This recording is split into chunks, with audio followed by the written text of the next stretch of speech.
entonces algunos tips para poder identificarlas. El primero es que algunas veces podemos encontrar los insertos en el discurso. Algunas veces, ¿no? Porque, como yo les decía, los pacientes no los tienen muy presentes, los pacientes no es algo que anden diciendo y los pacientes tampoco es algo que noten como que esté del todo mal, ¿no? Porque son bastante normales. Podemos cortar la presunción y pedirle al paciente que la complete, como notarán que yo lo hice en algunas ocasiones, ¿no? Bueno, si la persona no hace esto, entonces eso la convierte en una persona y que el paciente pueda completar esa frase, para que podamos obtener la actitud o la regla. La tercera, podemos aplicar ciertos inventarios, porque a veces los inventarios nosotros los tenemos con el simple puntaje bruto, ¿no? Yo quisiera pensar en este inventario de ¿no? El de depresión. A veces lo que nos interesa más es el mero porcentaje o el mero puntaje bruto, pero nos olvidamos un poco de revisar cada uno de las preguntas o de las afirmaciones que tiene ahí. Cosa muy importante porque entonces podremos darnos cuenta de algunas cosas que el paciente está pensando. Entonces aquí dentro de estos inventarios existe uno que se llama PBQ. Este evalúa ciertos rasgos de personalidad y tiene pues algunas frases que pudieran ayudarnos a identificar qué es lo que el paciente piensa. Les hablaba de este inventario de Beck para que notáramos la importancia de lo que cualitativamente contienen los inventarios. Hay un reactivo que, por ejemplo, habla de ideas suicidas, ¿no? Si nosotros nada más calificamos y nos perdemos esa información cualitativa y el paciente la marca, nos estamos perdiendo de información importante si solo nos quedamos con el dato cuantitativo, ¿no? Entonces, los inventarios también nos sirven para poder identificar creencias intermedias, ¿no? Principalmente hay unos inventarios que tienen que ver con personalidad. ¿Por qué? Porque ahí pues se reflejan muchísimo más las preguntas o los reactivos que tienen que ver con qué tanto creo cierta idea o qué tanto no la creo. El cuarto, la flecha descendente. Esta técnica nos ayuda para poder ir bajando el pensamiento, como notaron que lo hice en algunas ocasiones. Si este pensamiento en realidad fuera cierto, ¿eso qué significaría para ti? Si en realidad ese pensamiento fuera cierto, ¿qué es lo que diría de ti? Muchas veces los pacientes no entienden del todo como estas preguntas, porque ¿cómo que qué significa? ¿Cómo que qué diría de mí?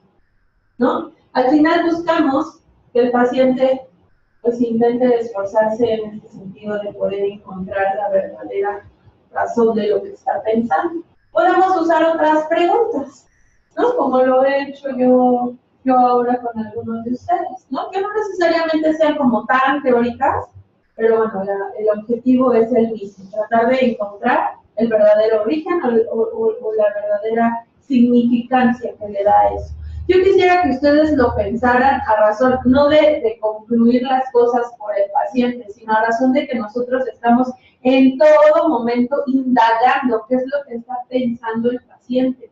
Porque aún yo pues pueda inferir, no siempre podré atinarle, ¿no? Como me pasó ahora con Karen, ¿no? Que yo les decía, bueno, pues es que para algunas personas pensar accidentarse y que eso fuera terrible, para algunas las convierte en personas vulnerables, ¿no? Y ella me ha dicho que no, más bien es algo terrible y no necesariamente se relaciona con una idea de vulnerabilidad como lo había pensado yo.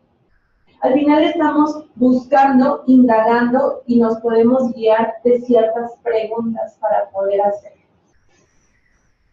Preguntar directamente por una regla o actitud. Será importante también que nosotros comprobemos con el paciente lo que está pensando, ¿no? ¿Acaso estarás pensando que eres una persona vulnerable?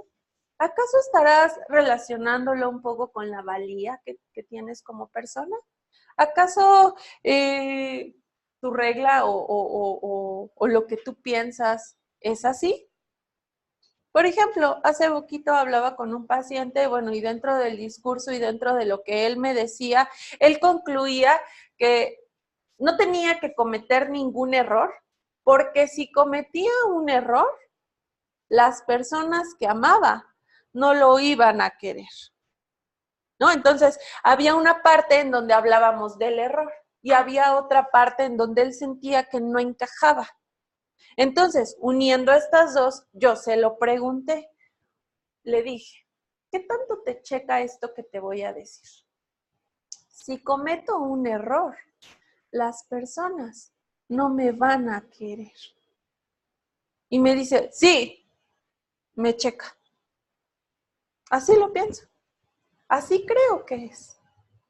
¿No? Entonces, a partir de lo que estamos armando del discurso, a partir de lo que ya preguntamos, nosotros podemos armar esa regla, preguntársela y entonces concluir eso. Si el paciente me dice, no, como que no es algo que pienso, o sea, sí, pero no es algo que me lastima. Entonces, tendríamos que indagar más.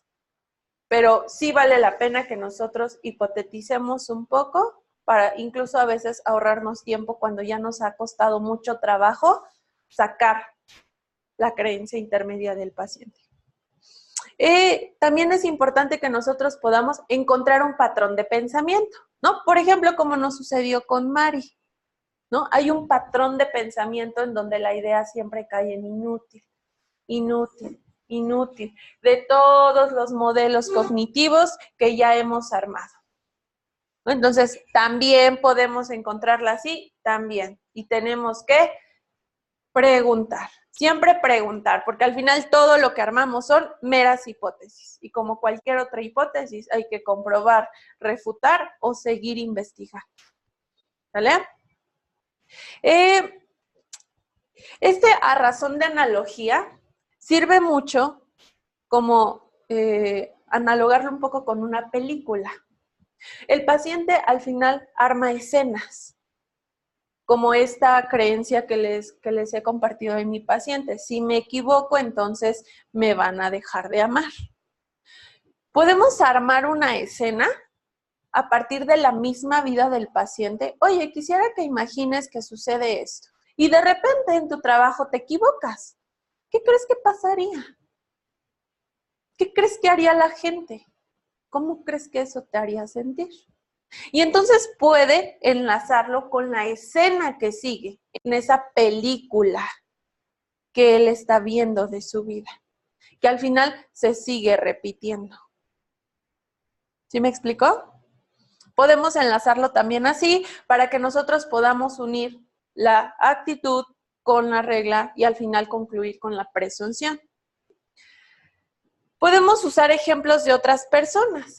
Podemos explicarle, al final nuestro modelo es muy psicoeducativo y nosotros pretenderemos que nuestros pacientes aprendan incluso ciertos términos, ¿no? Por eso nosotros aquí en el IPSI ofrecemos algunos workshops en donde les hablamos en términos así, ¿no? Y ellos llegan a las sesiones y está padrísimo, ¿no? Porque al final llegan diciendo, es que mis pensamientos automáticos, es que mis conductas de evitación, es que mis creencias intermedias, lo entienden. Y cuando nosotros lo explicamos, ellos lo pueden lograr identificar, ¿no? Entonces podemos psicoeducarlo a partir de que le podamos explicar, es que nosotros vivimos bajo ciertas reglas. Y podemos poner ejemplos de todo tipo, ¿no? Ahora, por ejemplo, con los compañeros y con esta dinámica, creo que podemos sacar bastantes ejemplos, ¿no? De reglas de otras personas, de reglas que otras personas mantienen en su vida. Podemos hablarlo como reglas, como fórmulas mentales, como leyes o como algoritmos que nosotros usamos.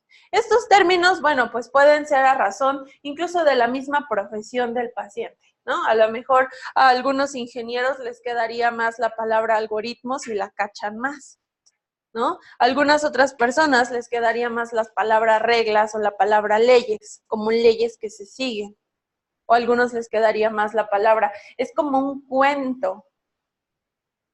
en donde tú crees que las cosas van a ser así, ¿no? Como los cuentos de Disney. ¿No? En los cuentos de Disney ya tenemos como ese chip de lo que va a suceder, ¿no? Ya sabemos que es la princesa pues nunca muere, es algo que pasa. Las cosas así son. No pensamos que son diferentes. Así como en Disney, nosotros tenemos nuestros propios cuentos. Las cosas son así y no creemos cosas diferentes. Y podemos mostrar el diagrama de la conceptualización. Es decir, podemos mostrarle para psicoeducar y para explicarle. Y que al paciente le sea más sencillo entender, incluso porque es importante modificar esta creencia de aquí. Porque como lo veíamos ahora, a razón de que a veces resultan bastante normales, pueden no estar tan dispuestos a querer modificarla. Algunos simplemente prefieren quedarse con esto de acá. Pero cuando psicoeducamos, los pacientes entienden por qué es importante llegar a esto que a veces suele ser bastante doloroso o bastante complicado para él. ¿No? Por ejemplo, recuerdo que alguna vez una paciente yo le explicaba un poco esto que tiene que ver con los pensamientos y yo le decía, pues la realidad es que en terapia nosotros no ayudamos a la gente a que piense positivo ni que piense optimista. ¿No? Y mi paciente me decía, ¿pero por qué? Yo prefiero pensar positivo aunque después me cueste más. Aunque después la realidad no sea así. Pero mientras, yo prefiero pensar así. Y entonces ahí es cuando hay que abordar la importancia del pensar más racional. Porque si no, pues obviamente todo lo que vivimos de este lado, pues se tenderá como a estar repitiendo a razón de que no hemos trabajado con esto que tiene que ver con el fondo. ¿De acuerdo? Entonces, bueno, estas son algunas cosas que podemos hacer. Creo que dentro de las más importantes están los inventarios, esta situación de completar las frases y psicoeducar. ¿No? Creo que son las cosas que pudieran ser más funcionales para poder encontrar una creencia intermedia. Y ahora sí, vamos con las creencias centrales. Quisiera escuchar un poquito de ustedes. ¿Qué leyeron en estas creencias centrales? ¿Qué leyeron en esta lectura de Beck? ¿Qué recuerdas, Chava? Estas se forman igual en la infancia. Es lo que evalúa a la persona del mundo, de sí mismo o de los demás. Perfecto.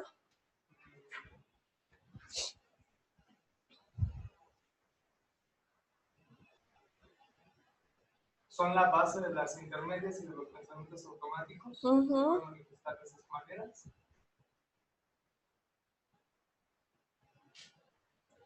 Perfecto, bien, ¿no? Efectivamente, vienen de creencias bastante arraigadas formadas en la infancia, son del origen de las creencias intermedias y nos llevan también a tomar ciertas estrategias de afrontamiento, ya sea positivas o negativas, porque las creencias centrales resulta que también pueden ser positivas o negativas, lo he puesto así y entre paréntesis, porque así, bueno, entre comillas, porque así las denomina Beck. Pero más que positivas o negativas, a mí me gustaría que usaran el término de funcional o disfuncional. Lo he puesto así porque así teóricamente lo escribe Beck, ¿no? Pero en cuanto a lo funcional, pues obviamente es que estas creencias me ayudan a alcanzar mis metas. Y en cuanto a lo disfuncional, pues estas creencias me alejan de esas metas. Las creencias centrales son ideas fundamentales y muy profundas. Estas sí suelen definitivamente no expresarse del todo, ni siquiera ante uno mismo. Pero se actúa ad hoc a estas creencias. No las tengo tan presentes, pero mis estrategias de afrontamiento están ad hoc. Y, por supuesto, se consideran verdades absolutas. A veces tendemos precisamente a no cuestionarlas, ¿no? Son bastante dogmáticas y rígidas. Las creencias centrales en cuanto a las personas con trastornos psicológicos, pues cuentan con creencias muy rígidas, muy negativas, muy globales y sobregeneralizadas. Las creencias centrales pueden conformar un esquema, ¿no? Y aquí es donde bajamos un poquito más. Situación a la cual no nos vamos a encargar mucho en este diplomado, pero bueno, pues yo los invitaré como a investigar un poquito más, a leer un poquito más, ¿no? Y podemos incluso pasarles tal vez algunas lecturitas respecto a qué es el esquema. El esquema no es una creencia intermedia, ¿no? Pero bueno, ahorita les voy a platicar un poquito más sobre el esquema. La creencia central se desarrolla a partir de una historia de aprendizaje. La creencia central nos distorsiona la información. Esa distorsión de información refuerza la creencia central y nos lleva a tener un pensamiento automático, por supuesto, igual distorsionado. Y ese pensamiento automático genera respuestas. Esto lo podemos entender a partir de una analogía que habla sobre los Reyes Magos, ¿no? ¿Ustedes creían en los Reyes Magos? ¿Cuándo dejaron de creer en los Reyes Magos?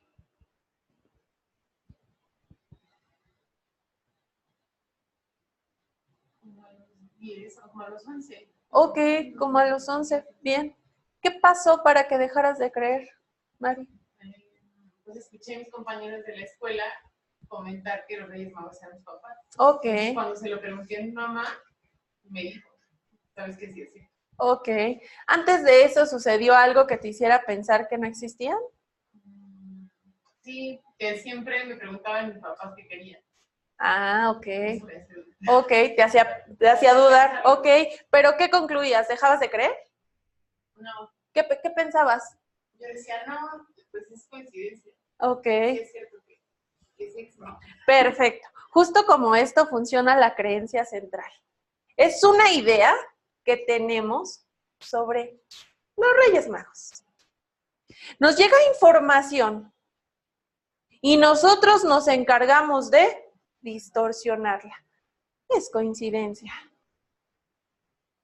Igual y los Reyes Magos conocen a mis papás y le ayudan, ¿no? Alguna vez una paciente me contó un poco su historia y me dice, no, es que alguna vez yo vi el triciclo en el closet de mis papás y yo pensé, claro, como los Reyes Magos tienen mucho trabajo, le pidieron ayuda a mis papás. Pero sí existen. ¿Nos damos cuenta? Distorsionamos cierta información con la finalidad de mantener firme esta creencia. Y esa distorsión de información, por supuesto que nos lleva a tener pensamientos automáticos también distorsionados. Dejamos de creer en las cosas cuando la evidencia que tenemos deja de ser consistente, ¿no? Cuando la creencia central que tenemos pues deja de ser lo suficientemente fuerte como para seguir buscando información que lo compruebe. Ahora nosotros ya no tenemos creencias sobre los Reyes Magos, tenemos otro tipo de creencias que tiene que ver con nosotros, que tiene que ver con el mundo, que tiene que ver con las demás personas. Y a veces resulta bastante doloroso darse cuenta que no es así. No, como cuando éramos pequeños y enterarnos de que los Reyes Magos no existían. ¿No? Acá tenemos temas, no sé, de injusticia, de reciprocidad, de que la gente debe quererme, de que debo ser exitosa, exitoso, de que debo ser competente, de que no debo ser inútil, de que la gente debe aprobarme, de que las cosas en la vida son cómodas. Y a partir de lo que vivimos, la información que recibimos, la codificamos de cierta manera con la finalidad de que esto que está aquí siga existiendo. Y no quiere decir que no exista otro tipo de información, simplemente es que a veces nuestra mente es pues, no tan hábil para poder reconocer que existe otro tipo de información, que no valida esta creencia. La creencia central, entonces, funciona algo así. Y así se lo explicamos a los pacientes, ¿no? Yo lo hago así. Les explico que la creencia central es como un Pac-Man, ¿no? Como ustedes podrán verlo ahora. En donde la creencia central, disfuncional, por supuesto, come información, así como el Pac-Man. Pero si se darán cuenta, la boca de la creencia central es rectangular. Entonces, la creencia central come cierto tipo de información, ¿no? Claro, como los Reyes Magos, ¿no? Es coincidencia, conocen a mis papás y quieren ayuda, ¿no? Come esa información. Pero resulta que aquí esta creencia se trata de soy incapaz, soy poco amable, soy feo o fea. Y esta creencia central se alimenta de cosas. Por supuesto, información que distorsionamos. Y se alimenta de rectángulos. Entonces, cada vez que le metemos un rectángulo, esta creencia se hace más grande. Va otro rectángulo y esta creencia se hace más grande. Vámonos a algún ejemplo concreto. Con LA. Su creencia central es, soy vulnerable. ¿Qué tipo de información estaría teniendo en un rectángulo? ¿Qué tipo de información alimenta su idea central? Soy vulnerable.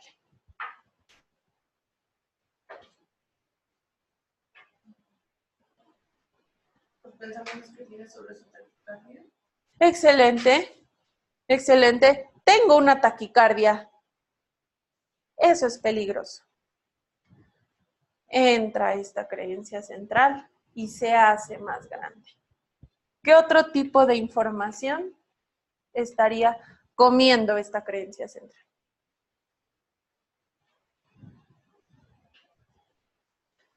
En el caso de LA.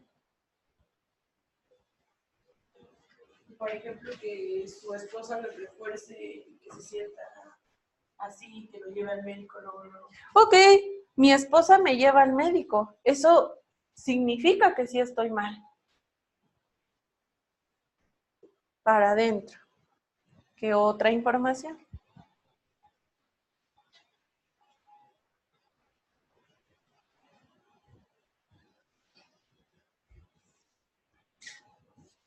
¿Qué otra información recuerdan de LA?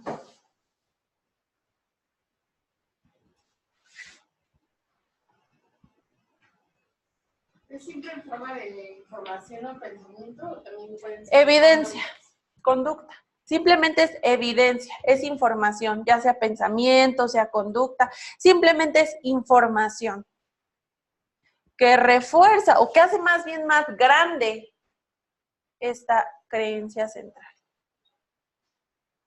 el ataque de ansiedad que tuvo en el centro comercial? Excelente. Tuve un ataque.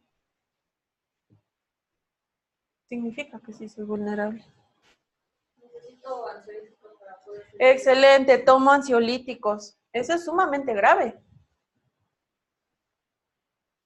Simplemente es información que la creencia central necesita. Primero, para seguir viviendo y segundo, para hacerse más grande y más fuerte. Tenemos acá información positiva que se le explica al paciente. Está en forma de triángulo. Y esto lo come otra creencia que no está, pero que sí tienes. ¿No? Las creencias centrales, así como las otras creencias, son funcionales y disfuncionales. Las creencias centrales disfuncionales usan información negativa, distorsionada. Vamos a evaluar, por ejemplo, cada una de las evidencias que ustedes me han dado. Tomar ansiolíticos. ¿Eso realmente alimenta esta creencia? ¿Realmente es una evidencia de que la creencia, o realmente valdría la pena que esta creencia coma esa información? ¿Tomar ansiolíticos es información que valida que soy vulnerable? ¿Tomar ansiolíticos? Uno podría decir que sí, ¿no? Ok, ok, sí. ¿Ustedes qué piensan? Pues es un apoyo para minorar la ansiedad que tiene y con la terapia, pues, ponernos en poder. Ok, tomar ansiolíticos definitivamente no me hace vulnerable. Más bien, esta información que entra podría no estar entrando en esta creencia central. Pero como el paciente distorsiona, la mete como una buena evidencia para eso, ¿no? No es algo que el paciente esté pensando y esté haciendo y diga, ay, sí, por eso soy vulnerable. No. Es algo que se les explica para que ellos comprendan que hay información que no necesariamente refuerza la idea o la creencia central, ¿no? Y lo podemos explicar a razón de este diagrama, ¿no? Esto del triangulito se usa más bien para los términos de intervención, ¿no? Que más adelante les explicaremos, ¿no? Porque al final necesitamos que el paciente arme o empiece a tener al menos su creencia, porque o está chiquita o no existe de plano. La creencia que es balance de esta, ¿no? Porque al final creo que puede ser vulnerable a algunas cosas. Sí es vulnerable, pero no está teniendo la creencia de balance, de soy fuerte o soy saludable. Esa creencia no está balanceando lo que el paciente está creyendo, porque al final sí hay información que nos ayuda a que esta creencia no esté tan grande y no sea la única que predomine. Lo que se busca es que las creencias centrales existan de las dos, la funcional y la disfuncional, pero en un balance, en donde por supuesto no todas las personas nos aman, pero tampoco es que no sea amado por nadie, ¿no? Por supuesto que soy incapaz para algunas cosas, pero no es que sea incapaz e incompetente para todo.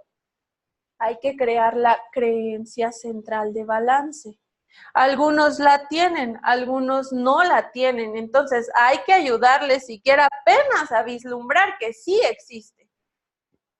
Y eso se hace con los triangulitos. Y algunas ocasiones la información que está en rectángulo se necesita transformar a triángulo, porque en realidad no es un rectángulo. Por ejemplo, me está dando una taquicardia. ¿Eso es reflejo de que soy vulnerable? ¿O eso sería reflejo de que mi cuerpo está reaccionando saludablemente ante la ansiedad? ¿Sería rectángulo o sería triángulo? Triángulo. ¿Y ese triángulo quién lo come? La creencia funcional de balance. Entonces, lo que se busca es que el paciente primero identifique qué información está metiendo y cuál sí entra, porque repito, algunas sí entran, porque al final no somos capaces para hacer todo, no somos tan fuertes como para resistir absolutamente todo, no es que todas las personas nos vayan a amar todo el tiempo. ¿No? Hay alguna información que sí entra, pero hay otra que no es rectángulo, es triángulo. Y hay que transformarla a eso, interpretándola, por supuesto, diferente, sin distorsionarla en este proceso. Porque aquí es donde el rectángulo se queda en rectángulo y no se transforma en triángulo. ¿Sí me explico? Entonces, con respecto a la creencia central, será importante que nosotros recabemos la evidencia que el paciente tiene, incluso desde la misma evaluación, para que nosotros podamos empezar a planear un poco lo que tiene que ver con la intervención. ¿Vale? ¿Claros con este diagramita? ¿Sí? Muy bien, pues vamos a ver entonces las creencias centrales y la diferencia entre los esquemas. ¿Han escuchado hablar sobre los esquemas? ¿No? ¿Sí? ¿Qué sabes de los esquemas, Karen? Que son situaciones, porque no creo, no son conductas que pensamos, son situaciones que tenemos arraigadas y Ok. las cosas tendrían que ser de esa manera. Las creamos o toda nuestra vida nos han dicho o nos hemos percibido que las cosas Ok. y le damos un valor. Ok, más que situaciones, al final son, es un patrón, ¿no? Que tenemos. El esquema, muchas veces lo confundimos con la creencia central. El esquema contiene varias creencias centrales. Las creencias centrales se fijan en esta percepción de mí mismo, de los demás o del mundo. El esquema es todo lo que engloba. Si tuviéramos que ponerlo en este formatito, el esquema bien podría ir acá abajo, porque es más profundo que la creencia central, o bien podría hacer esto, englobar, porque al final el esquema incluye todo esto. El esquema es un poco más complicado, primero, de identificar y segundo, de modificar. El esquema, desafortunadamente, no se puede modificar por completo. Lo único que se puede hacer con respecto al esquema es que se active en menos situaciones o que el paciente aprenda a lidiar con él. El esquema, por eso hemos puesto acá ahora unos lentes, porque es como esta visión general que tenemos sobre lo que estoy viviendo. Y repito que no es igual que las creencias centrales, porque el esquema incluye todas esas creencias centrales. El esquema es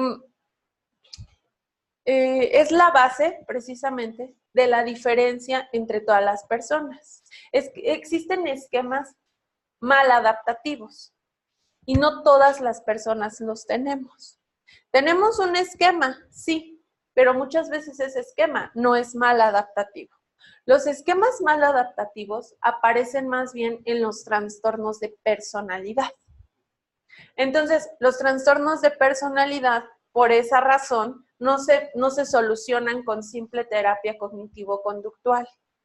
Porque no solo basta con modificar la cognición, no solo basta con modificar ciertas creencias. Tenemos que modificar todo el esquema. El esquema es un poco más allá de todo esto que estamos viendo acá. Y el esquema se trata precisamente para los trastornos psicológicos más complicados, para aquellos pacientes que nos dicen, claro, sí, lo entiendo, o sea, entiendo por qué está mal, pero es que no lo siento diferente. No lo puedo hacer diferente, entiendo mis creencias, entiendo que todo esto, pero no lo siento. ¿No? Entonces, el esquema trabaja sobre eso. Vamos a ver entonces la definición. El esquema los trabaja Jeffrey Young. Jeffrey Young es el autor principal de la terapia de esquemas. Y él nos dice que el esquema es un patrón impuesto. Con patrón impuesto nos referimos justo a esta, ¿cómo decirlo? como misma línea, ¿no? Como esa misma manera de enfrentar las situaciones. Y le ponemos la palabra impuesto porque es aprendido. Este se aprende en la infancia y se refuerza en la adolescencia. Nos ayuda a explicar nuestras experiencias individuales mediante ciertas percepciones. Está compuesto por todo esto que hemos visto, por cogniciones, por sensaciones físicas, por emociones, y principalmente se compone por las situaciones emocionales, ¿no? Todo esto tiene una base biológica que no nos detendremos tanto a explicarle el día de hoy, y a razón de eso, porque contiene mucha carga emocional, no lo podemos modificar con mera intervención cognitiva. No le funciona. Le ayuda en cierta medida, pero lo emocional sigue ahí. Incluso la terapia de esquemas la trabajamos con aquellos pacientes que de plano no pueden hacer contacto con su cognición, que más bien están en el rollo emocional, ¿no? Y la terapia de esquemas tiene otro tipo de intervenciones, ¿no? Por ejemplo, para la terapia de esquemas lo más importante es la relación terapéutica. Y para la terapia cognitiva, pues no es como la cosa más relevante del mundo, ¿no? O sea, no es tan importante. Pero para la terapia de esquemas, la relación terapéutica incluso es una intervención. Yo, mediante la relación terapéutica, le enseño a mi paciente cómo comportarse con los demás. Porque la estrategia que mi paciente usa, seguramente la usará conmigo como terapeuta. Sirve, por supuesto, para trastornos de personalidad. ¿Cómo llegará a comportarse con nosotros una persona con trastorno dependiente? Narcisista. Límite. ¿No? A veces llegará enojado con nosotros. A veces llegará, ¡ay, eres el terapeuta más increíble del mundo y me encantas!, ¿no? Esto que sucede en la relación terapéutica es importantísimo para la terapia de esquemas. Porque a razón de que el paciente no cacha tanto su cognición, lo emocional se trabaja ahí. La relación terapéutica es fundamental. Y lo emocional se trabaja desde otras técnicas, ¿no? Se hace primero la parte cognitiva y después se hace la parte emocional. Después se hace la parte conductual. Hay que cambiar sus patrones de conducta, ¿no? La terapia de esquemas nos brinda 18 esquemas, ¿no? Cada uno con ciertas creencias centrales diferentes, cada uno con ciertas estrategias de afrontamiento diferentes, ¿no? Pero al final busca modificar la manera en cómo el paciente se siente. La creencia central, a diferencia del esquema, únicamente se centra en lo que yo pienso o creo de mí, y no en lo emocional, fisiológico y todo este componente que incluye el esquema, ¿no? El esquema al final guía todas las creencias centrales. El esquema temprano maladaptativo, así se llama,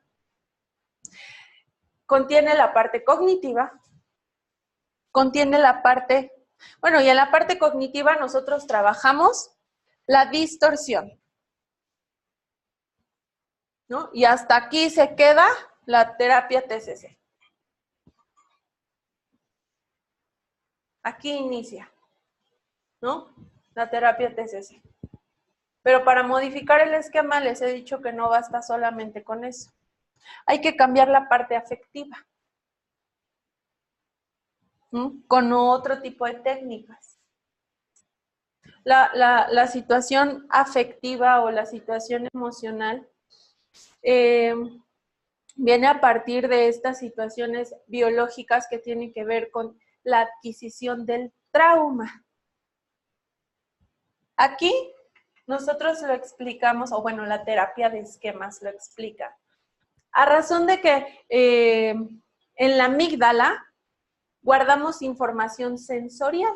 No, es decir, en la amígdala guardamos información sobre cómo me hace sentir, sobre qué pasó cuando abusaron de mí, qué pasó cuando me violentaban, el cómo me hizo sentir fisiológicamente hablando, se guarda y se registra en la amígdala.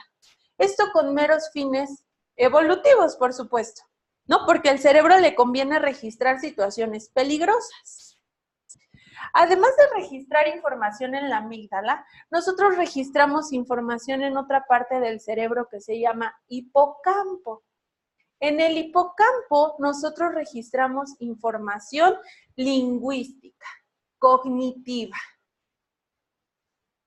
Entonces, como la amígdala guardó información emocional, no se puede acceder ahí mediante métodos cognitivos. Nosotros accedemos al hipocampo únicamente con la terapia cognitiva. Pero con la terapia de esquemas, nosotros accedemos al hipocampo y accedemos a la amígdala.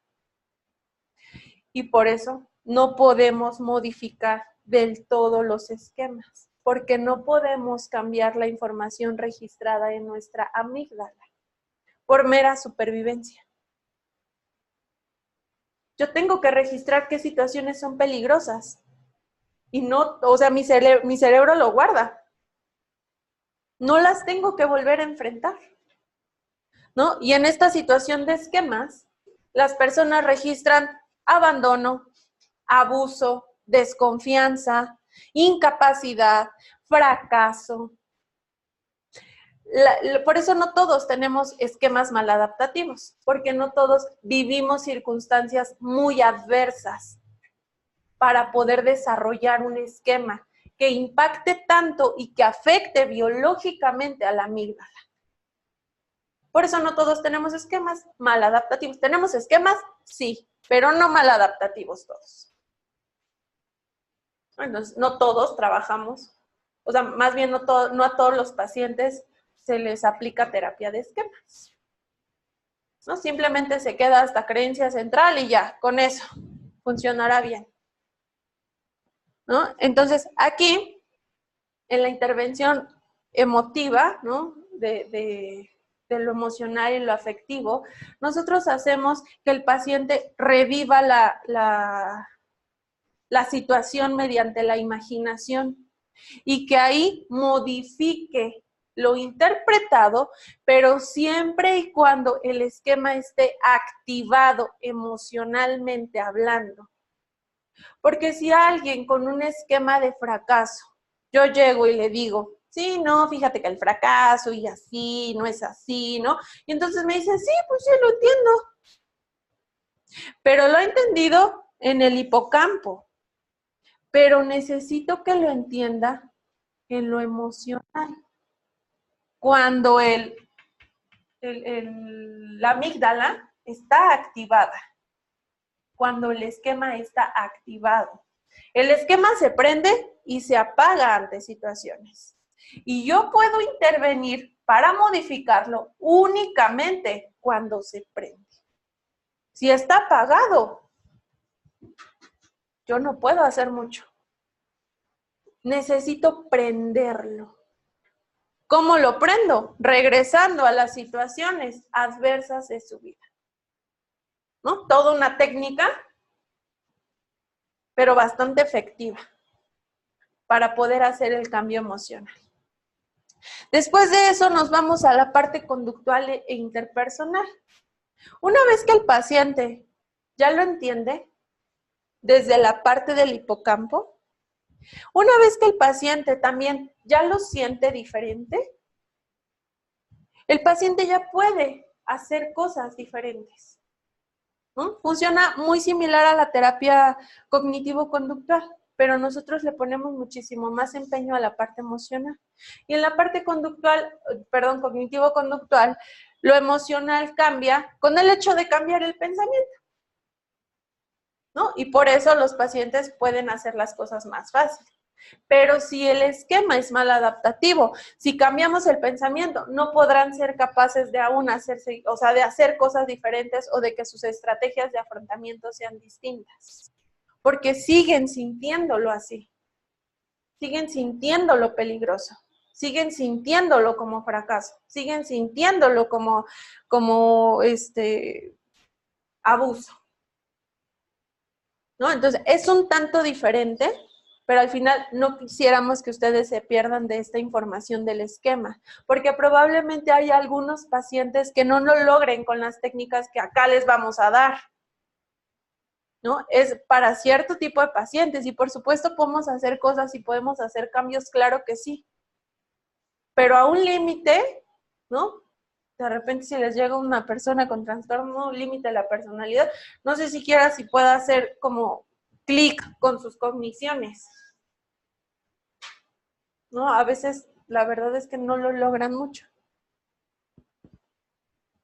Entonces, habría que evaluar qué tanto necesitamos la terapia de esquemas para esos casos. ¿De acuerdo?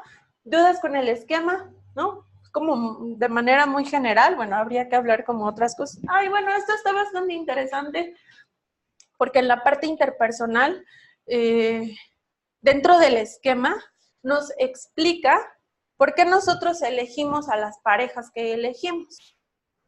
¿No? A veces las personas justo tienen un patrón de elección de parejas, ¿no? Algunos dicen, ay, porque siempre me tocan parejas borrachas, ¿no? O, ay, porque siempre me tocan celosas posesivas, ¿no? O, ay, porque siempre me tocan personas que me dejan. No es necesariamente a veces que te toquen, es que es tu esquema eligiendo. Porque recuerden, el esquema lucha y hace cosas para mantenerse, para seguir reforzando esas ideas.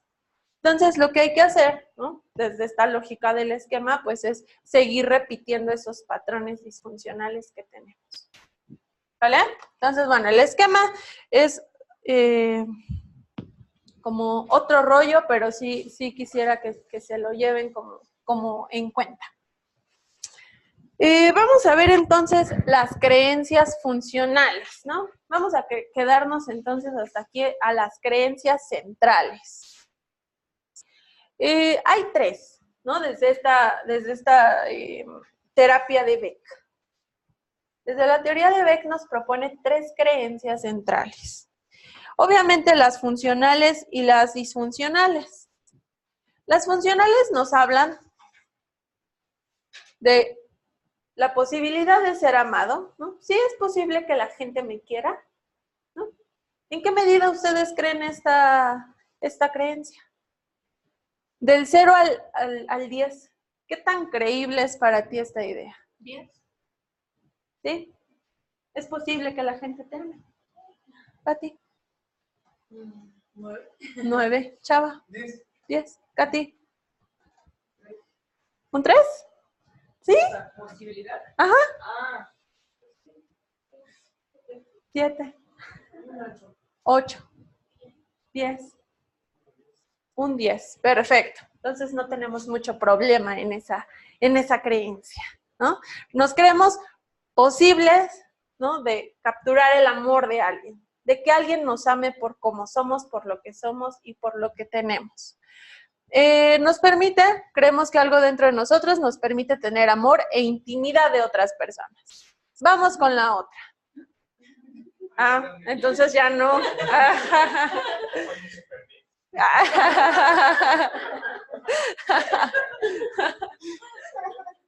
Casi super 20. ¿Qué pasó, Mari? ¿No? Es un 10. ¿Siempre sí es 10? Siempre sí. Muy bien. La otra creencia funcional tiene que ver con lo valioso que soy. Creemos que algo dentro de nosotros nos permite sabernos como seres humanos valiosos. O sea, somos valiosos en este mundo. 10. 10. 9. 9. 9. Katy. 9. Perfecto. Todos estamos muy saludables. Muy bien. Esta idea de valioso tiene que ver algunos lo relacionan con esta idea de, ay, mi autoestima y demás, pero más bien es con esta situación de no necesito cubrir con ciertos criterios para creerme valioso, ¿no? Porque si más bien lo estamos pensando a razón de, bueno, pues yo necesito tener mi maestría y acabar mi doctorado y entonces sí, ya soy valioso, ¿no? Más bien es ser valioso sin cubrir criterios de algún tipo. La siguiente creencia, sentirme capaz de hacer las cosas. Creemos que algo dentro de nosotros nos permite ser capaces de protegernos y hacer las cosas adecuadamente. Primero, es capacidad de que yo puedo protegerme, ¿no? De ser saludable. Y segundo, es capacidad para ejecutar bien las cosas que hago. 9. Pati. 9. Chava. 10. Katy. 10. 9.5. Ok. 9. Perfecto. Estas son las creencias disfuncionales. Vamos a ver sus contrarias. Las creencias disfuncionales, pues obviamente nos dicen, tengo la imposibilidad de ser amado. Los pacientes creen que algo dentro de ellos no les permite tener el amor e intimidad de otras personas. ¿No? ¿Qué creen que estaría haciendo una persona con esta idea? ¿Qué pasaría si a esta persona la termina? Claro, ¿no?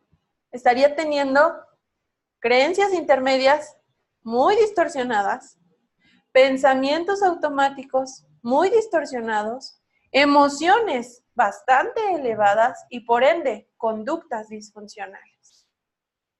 ¿Cierto? Si la terminara su novio, ¿qué tipo de pensamientos creen que estaría teniendo una persona con una creencia central? Nadie me quiere. Seguramente hice algo mal. Seguramente hice algo mal. También entraría ahí lo de la sentirse despreciable y porque tal vez hay algo dentro de ella que no le gusta ni más. No, ahorita te explico esta. Ahorita les explico esta. Esta tiene que ver con otra cosa. Tiene que ver con nosotros nos sentimos malas personas. O sea, nosotros somos malas personas, somos terribles, somos dañinas para la gente. ¿No? O sea, sí, hay personas que lo creen, ¿no? Somos dañinas a la gente, tóxicas, soy una persona tóxica, o sea, yo le hago daño a mis amigos, yo le hago daño a mi mamá, soy mala. Esta tiene que ver con otro rollo, ¿no? Pero bueno, ahorita vamos a esta. En esta, ¿qué otras cosas creen que en el pensamiento automático estaría pensando? Nadie me quiere, todos me odian. Me como gusanito. ¿No? No soy suficiente, siempre me dejan. ¿No? Incluso aquí pudiera haber tal vez ideas como del atractivo físico. ¿No? No O sé. podría cuestionarse como, ¿qué hay de malo en mí? No, eso es despreciable. Podría ser. Sí, podría ser. Dependiendo cómo lo conceptualice. Sí, claro.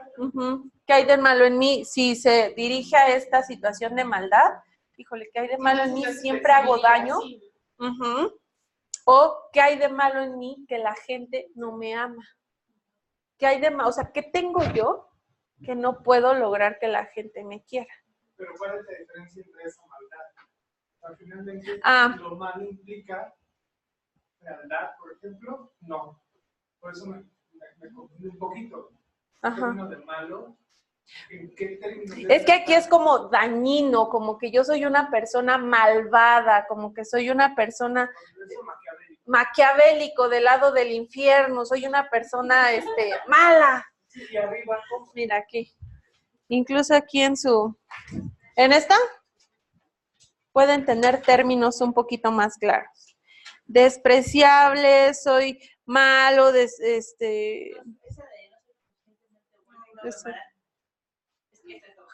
sí, despreciable, es esta de aquí, despreciable. no valgo nada, soy inaceptable, soy malo, peligroso, tóxico, malvado, no merezco vivir. Es como despreciarse por las actitudes tan malas que hacemos. Y acá, Chava, tiene que ver más bien con una característica mía que a ti no te agrada. Aquí yo tengo una característica que no se ajusta a lo que tú preferirías que yo tenga. ¿Qué hay de malo en mí? Ahí podría, entrar bueno, en ese ejemplo de que su novio la deja, a lo mejor podría entrar en lo que es para la inicio de anorexia y bulimia, por la señora de su cuerpo. Bueno, es que me vino a la mente tener una amiga que la vez que la dejó su novio, ella dijo que así, que ella estaba gorda y por eso la había dejado su novio. Y de hecho ya después, estábamos pasando con él, tuvo problemas con los trastornos alimenticios. Entonces no sé si entraría ahí. Puede ser, sí puede entrar, ¿no? Pero necesitaríamos corroborar, porque efectivamente puede ser de cualquiera de estas, ¿no? Por eso es importante que nosotros bajemos un poco en cuanto a qué implica para ella estar gorda. ¿Sí me explicó? ¿Qué significaría para ella? ¿Tiene que ver con maldad? ¿Tiene que ver con incapacidad de hacer las cosas e incapacidad de mantener la dieta? ¿O tiene que ver con esta imposibilidad de ser amado? Si estoy gorda, nadie me va a querer. ¿Sí puede ser? Sí, pero necesitaríamos corroborar que efectivamente es esta creencia, preguntando cuál es la conclusión a la que llega. ¿No? O sea, pero sí, sí puede ser. Entonces, desde esta imposibilidad de ser amado es, yo no tengo una característica o hay algo dentro de mí, o sea, yo tengo algo que no me permite relacionarme con la otra persona. O sea, puede ser característica física, sí, puede ser característica de personalidad, ¿no? Sí, puede ser mi manera de hablar, mi manera de reír, sí, el paciente lo interpretará de manera diferente. Pero hay algo que tengo yo que no le encanta a la gente y por eso la gente no me ama. ¿Sí queda un poquito claro, Chava? ¿Sí? La siguiente. La idea de ser despreciable. Como ya les decía, esta idea tiene que ver con una situación de maldad, de yo soy malo. No, o sea, aquí no tiene en su mente esta idea de la gente debe de amarme o la gente debe de quererme, no. Aquí más bien es yo soy malo y eso es lo que no me gusta. Yo soy tóxico, yo soy malvado. ¿No? Aquí el punto es lo que creo de mí y no lo que espero recibir de los demás. ¿Sí me explicó? ¿Qué creen que pase con alguien en la misma situación, con una creencia de este tipo? La dejó su novio o su novia y tiene esta idea. ¿Qué creen que piense en estos pensamientos automáticos? Puede ser. No valgo nada.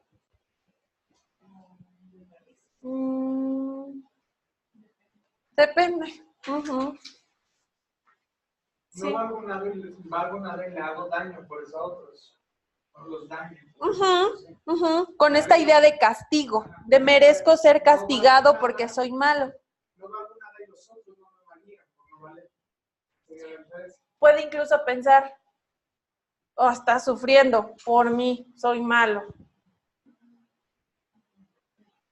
Merezco castigo. ¿Sí me explico? Es la misma situación, pero desde una creencia diferente. Tus pensamientos son distintos. ¿No? ¿Qué otra cosa creen que pueda pensar? A todos los que me acerco les hago daño. A todas mis parejas que he tenido, las he hecho sufrir. pero desde este tema de, pues es que soy malo. Y ellos tenderán a elegir qué tipo de estrategias de afrontamiento.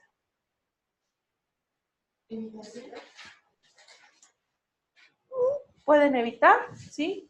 Porque si se perciben como algo malo, prefiero no acercarme a los demás para no lastimarlos. Igual y preferiré no tener una pareja a razón de que pues ya tuvo bueno de lastimar a tanta gente. Y eso también podrá tender al castigo de lo que me merezco por ser tan malo. ¿La de arriba no tiene la culpa?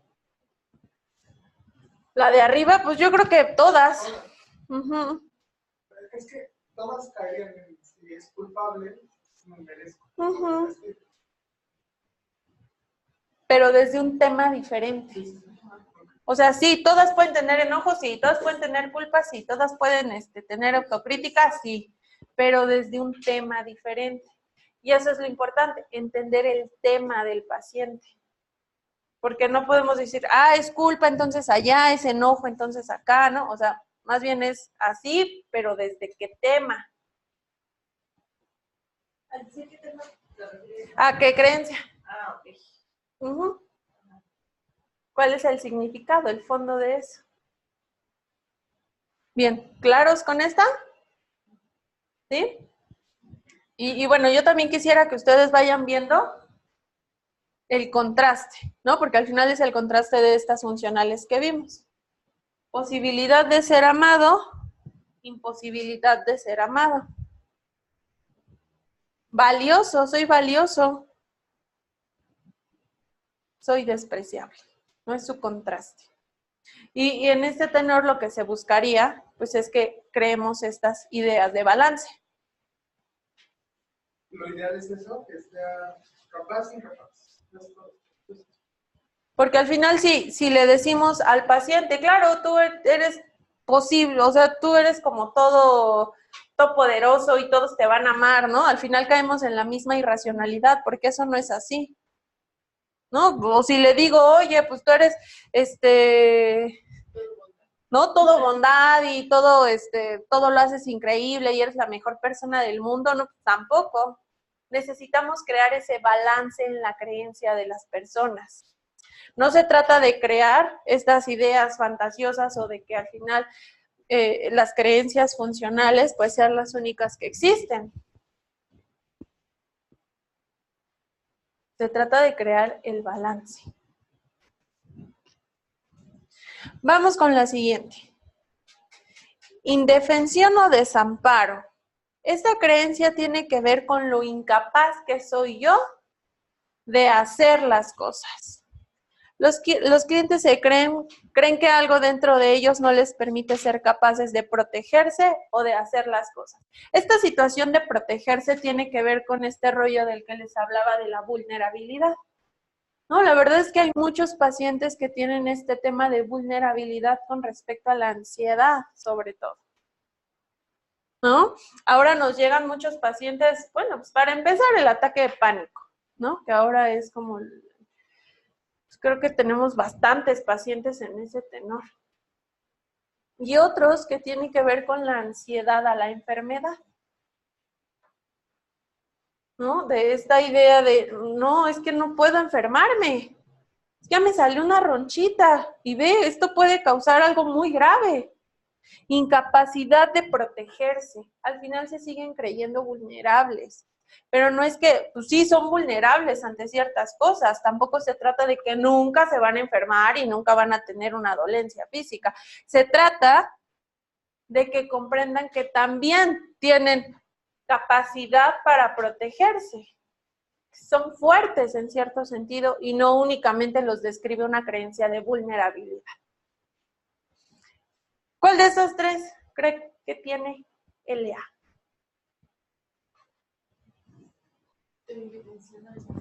Excelente, indefensión o desamparo. Respecto a la imposibilidad de protegerse. En la misma situación, ¿qué estarían teniendo en los pensamientos automáticos con la situación de me dejó mi pareja?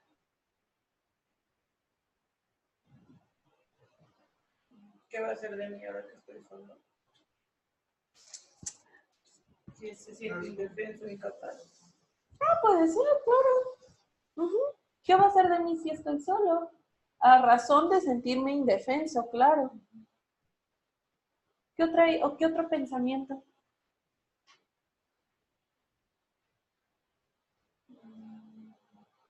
En la de indefensión y desamparo, Ajá, podría ser de no soy capaz de mantener una relación estable. claro, larga, no sé. claro. ¿No? Recapitulando sus relaciones, nunca he sido capaz de mantenerlo. ¿No? Y de nuevo, la creencia central, el tema que trae el paciente es diferente. ¿No? Y lo que hacemos primero es atacar los pensamientos automáticos. Pero es importantísimo bajar porque si no estas creencias se quedan ahí y ante otras situaciones seguirán saliendo si no las trabajamos o si no creamos esta creencia de balance que le ayude a lidiar mejor con las situaciones difíciles que tiene en la vida a partir de estos aprendizajes que ha tenido.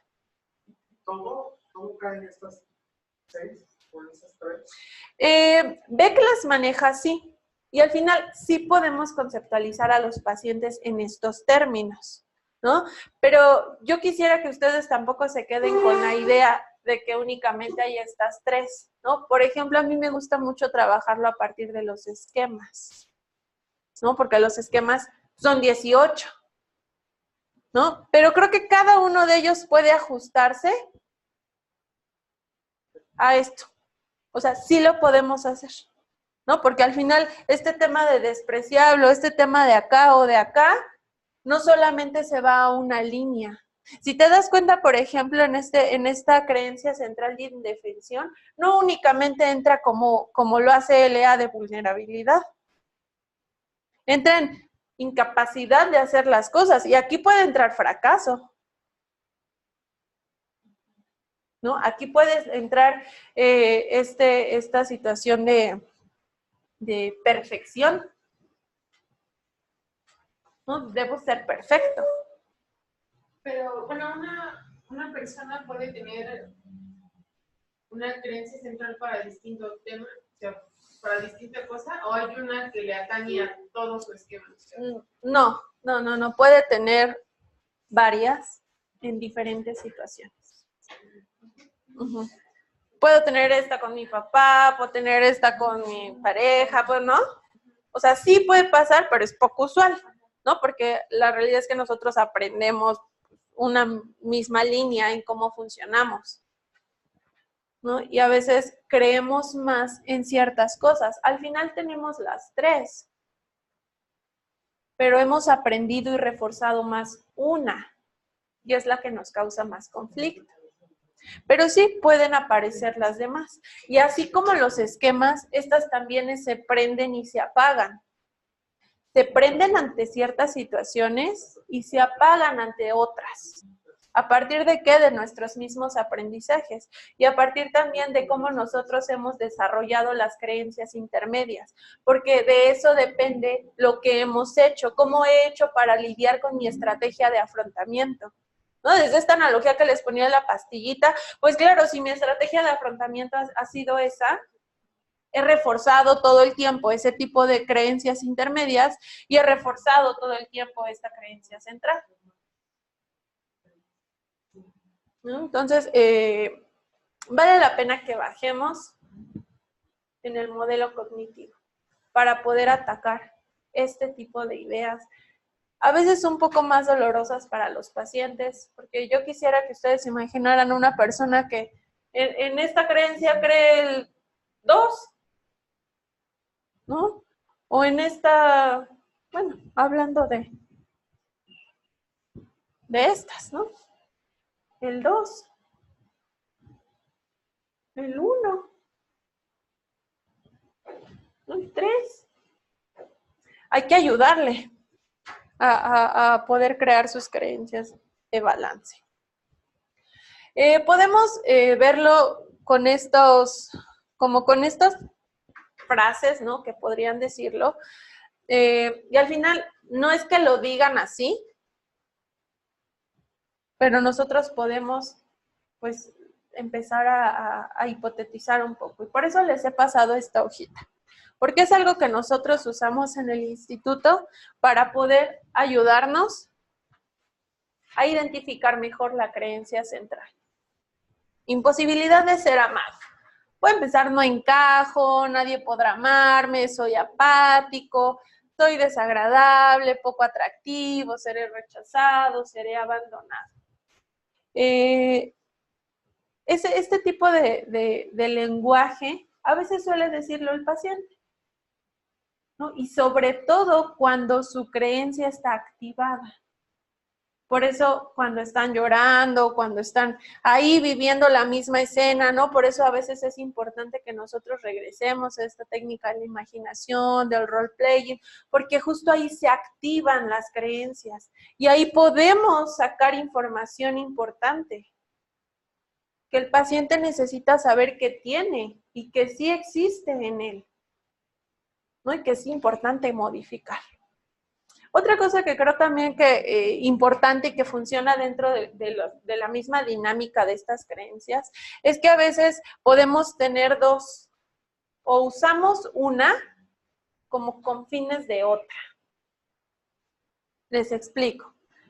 Este paciente que les platico que creía que no debería de cometer absolutamente ningún error, porque si no, no lo iban a querer las personas, ¿no? Él tenía, o tuvo más bien, una vida un tanto complicada donde sus papás les decían: oye, es que tú ni siquiera debiste nacer. O sea, ¿tú por qué naciste? Tú ni planeado fuiste, ¿no? Y entonces, pues, obviamente, todo esto se lo iban diciendo durante el transcurso de su vida. Entró a la primaria y le dijeron: oye, no, es que tú ni a la universidad vas a llegar, ¿no? Y él, pues obviamente, mediante estos o frases que sus padres les decían, pues buscaba ser capaz para poder ser amado. Buscaba hacer cosas para que sus papás lo aceptaran. No, tú ni a la universidad vas a llegar. No, eso no. Ay, tengo que llegar a la universidad y ponerle todo el empeño posible. Llegó a la universidad y la terminó. Sus papás le dijeron: no, y lo tiene así clarísimo. Clarísimas las imágenes de sus papás diciéndole, ¿no? Y me dice: no, me acuerdo, y me decían cuando me gradué: no, pues tú ni trabajo vas a tener. No, ni buen trabajo vas a tener. No sé, ¿y luego para qué estudiaste eso? De eso ni hay. Consiguió un trabajo. Ah, ya estás en el trabajo. Seguro fue por palanca, hiciste algo, porque así que hayas podido, como que no, ¿eh? Crece con esta idea. Y yo le, a partir de todo esto que él me contaba, yo le dije: oye, ¿qué tanto te checa esta frase? No tengo que equivocarme, porque si lo hago, no me van a querer. Sí, me checa. Pero tiene que ver con dos. ¿Se dan cuenta? Y usa esta con fines de esta. Entonces ahí ustedes pudieran decir: ah, tiene las dos. Pero hay que identificar cómo están funcionando estas creencias. Cómo están moviéndose y cómo las aprendió. Porque él no tiene mucho rollo con fracasar o ser incompetente o demás, ¿no? O sea, eso lo entiende bien. Bueno, pues si fallo, no es como que sea la peor persona, ¿no? O sea, si cometo un error, no es que me convierta en el más tonto del mundo. Ah, pero si cometo un error, eso significa que me van a exiliar, que no me van a querer. No, su palabra era exiliarme de ahí. Tiene que ver con esto. Entonces, ¿valdría la pena trabajar esto? Pues sí, pero no es algo que le esté afectando tanto. Lo que en realidad emocionalmente le afecta a este paciente es esto. Y esto es lo que sí vale la pena trabajar más arduamente con él. Esto sí, pero no es mucho tema para él. ¿No? Porque, o sea, esto, el éxito, el fracaso, o sea, me creo capaz, pero si no lo soy no es tan importante. Pero tengo que ser capaz, porque si no, Y aquí es donde hay el problema. No, acá. No, y si yo me meto en este rollo de trabajar, ay, sí, es que tú eres capaz y tu creencia y demás, no lo voy a ayudar en mucho. Entonces, ahí radica mucho la importancia de cómo conceptualizamos y de cómo estamos evaluando. Porque si yo me voy por otro rollo, pues no. Tengo que trabajarlo, o sea, la verdadera causa del por qué está haciendo eso. Y por eso es muy importante preguntar. Porque si yo me hubiera quedado en, pues sí, es que no tengo que cometer errores. Ah, ya. Hay que indagar, siempre indagar, hasta que podamos cacharlo. Me surge la duda, porque ayer justamente estaba platicando con un amigo que tiene un problema.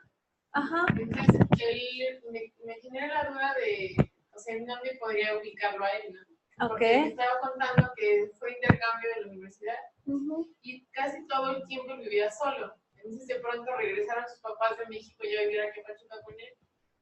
Y pues tiene a su familia, pero pues prácticamente no la conoce. Está así como, pues qué padre que están aquí. Pero no sabe cómo acercarse a ellos, no sabe cómo reaccionan, no sabe nada de ellos, no, pues vive, come y ahí. Pero entonces él me dice, o sea, yo me siento mal porque, pues, o sea, yo sí los quiero porque es mi familia, pero no sé cómo acercarme a ellos, o sea, me cuesta mucho, me abrazan y siento como... Y entonces estaba yo pensando en lo que me estaba contando y pensaba, o sea, es una imposibilidad de... O sea, porque él no se siente capaz de poder expresar sus sentimientos. Sí. Pero también se siente esta parte de que es o sea, por ser como es, su familia no puede acercarse a él, no puede darle amor como quisiera. Entonces, no sé si es un caso como el que tú dices. Probablemente que sí. usa esto para lo otro, o tenga las dos. Que no sé si sea posible, por eso te pregunto. Sí, claro. Es que es importante entonces aquí conceptualizarlo bien, porque si a él le causa problema no ser capaz, o sea, si para él es importante ser capaz, sí tiene esta creencia. Pero si no es tan importante, o sea, si le preguntas, oye, ¿te causa problema ser incapaz? ¿Qué piensas de las personas incapaces? Uy, si te dicen, no, es que las personas incapaces son inútiles. No deben de existir por eso yo debo de actuar bien, porque yo no debo de ser incapaz. Si tiene ese discurso, sí tiene esta. Pero si tú le preguntas y te dice, no, pues no tengo mucho rollo con eso. O sea, sí quiero ser capaz, pero para esto. ¿Qué piensas de las personas incapaces? No, pues está bien. O sea, no hay problema. Ah, ok. No, pero necesitas preguntarle. Porque sí pueden ser las dos y le puede causar problema a esta y le puede causar problema a esta. Pero depende de la actitud, de la regla y de la presunción ante la creencia. Porque si se dan cuenta, acá en las creencias centrales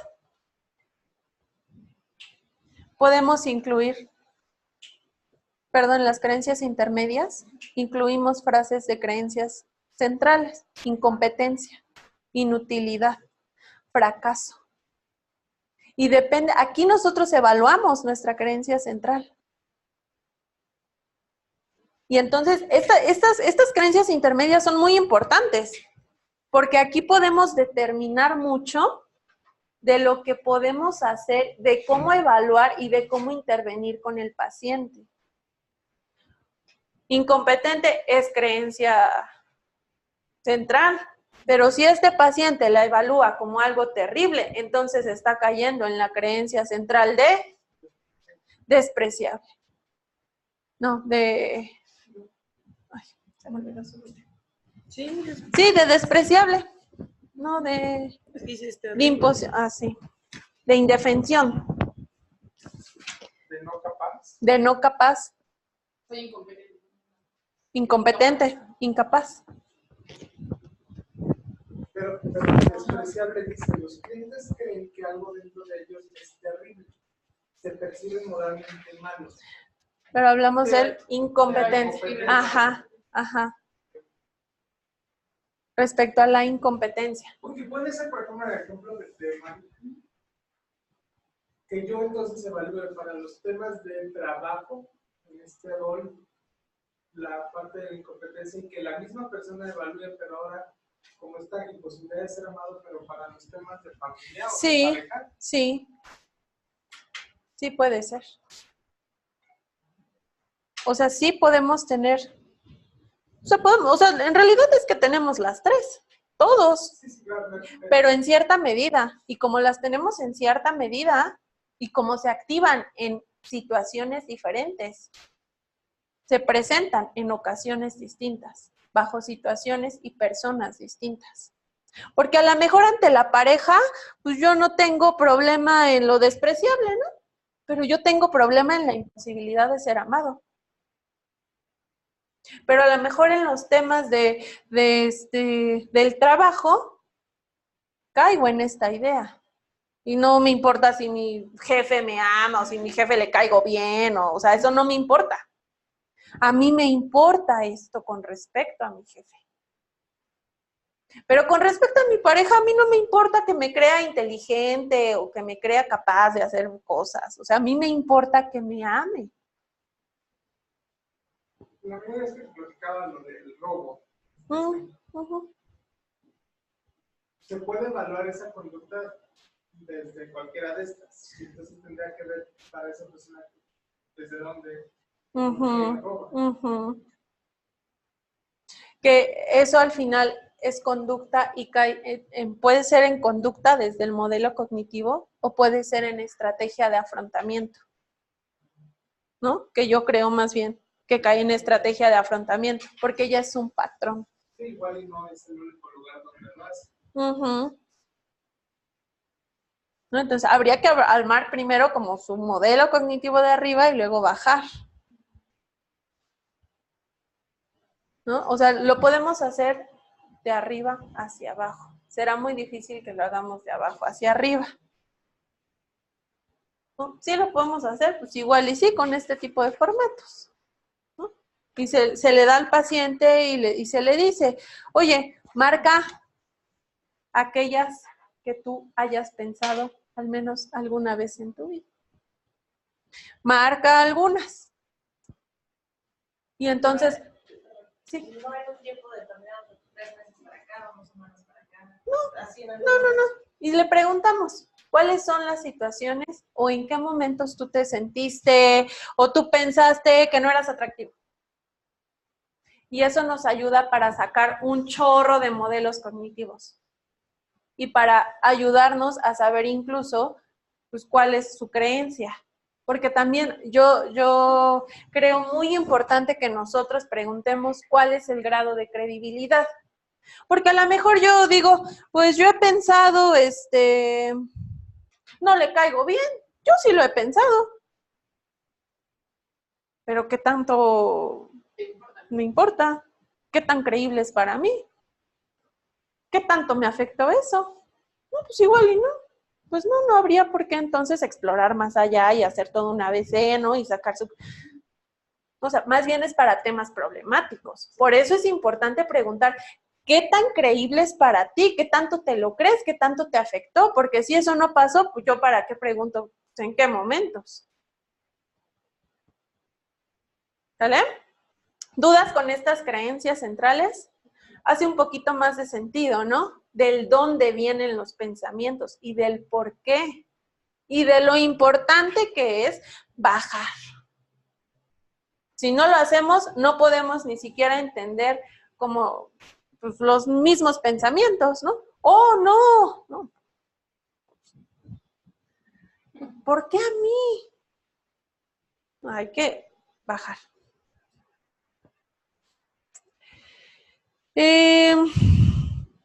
Bueno, aquí ya las desglosamos un poquito más respecto a estos como categorías bajo las cuales se define. En cuanto a la creencia de incapacidad, de desamparo, de indefensión, podemos creernos incompetentes para hacer las cosas, incapaces para protegerse a sí mismos o incompetente comparado con los demás. ¿No? Tendemos también como a comparar qué hace el otro, qué ha logrado el otro y qué no he logrado yo.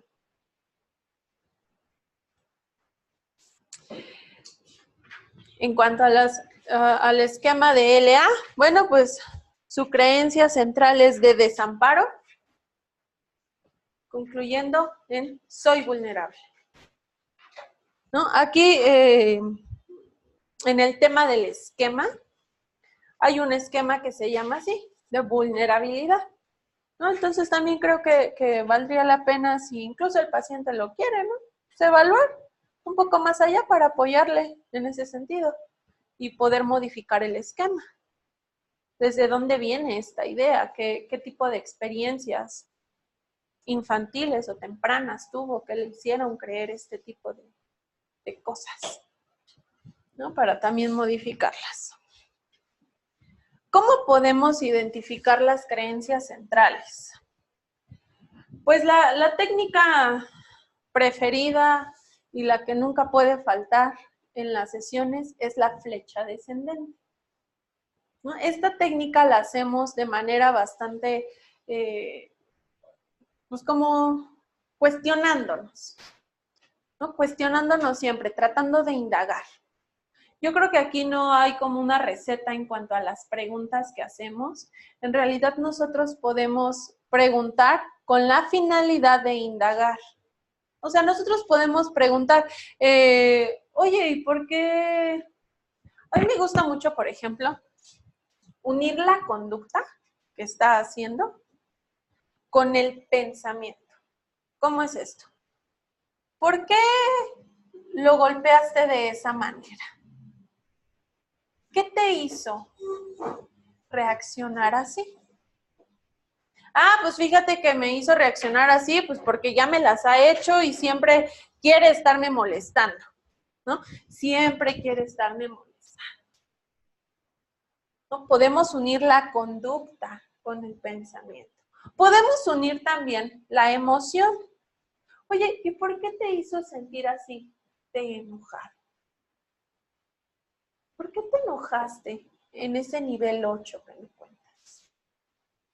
¿No? Podemos hacer otro tipo de preguntas sin la necesidad de ¿y qué significa para ti? ¿Y qué piensas de esto? ¿No?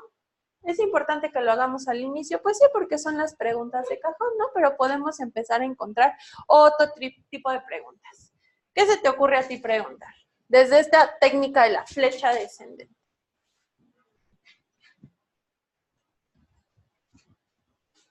Respecto al ejemplo que estabas diciendo,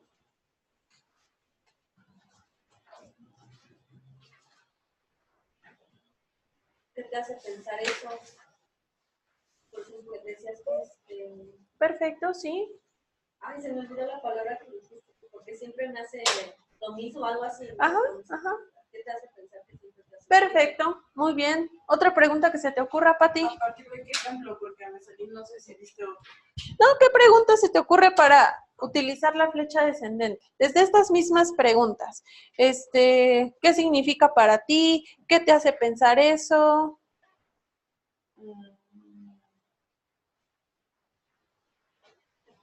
Puede ser que, no sé, como cuáles son los pensamientos que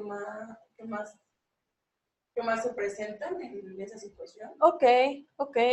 ¿Cuáles son los pensamientos que más se repiten en ti? Ajá, ¿qué más se repiten? Excelente. Chava, ¿se te ocurre alguna pregunta? ¿Qué pasaría si no lo hubieras pegado? Ok. Ok, perfecto, bien, ¿no? Uniendo como esta parte de la conducta con el pensamiento, bien. Se me ocurre también como, ¿qué te hubiera gustado que pasara? ¿Qué crees que debió de haber sucedido? ¿No? ¿Qué otra se te ocurre? Yo algo similar, como ¿qué hubieras hecho en lugar de? Ok. Ok. Ok. Ok, pero con respecto a indagar en el pensamiento. Porque probablemente te puede decir, bueno, pues a lo mejor no le hubiera pegado, no, o me hubiera ido, ¿no? Ok, bien. ¿Por qué piensas que siempre te quiere estar molestando? ¿Qué otra se te ocurre?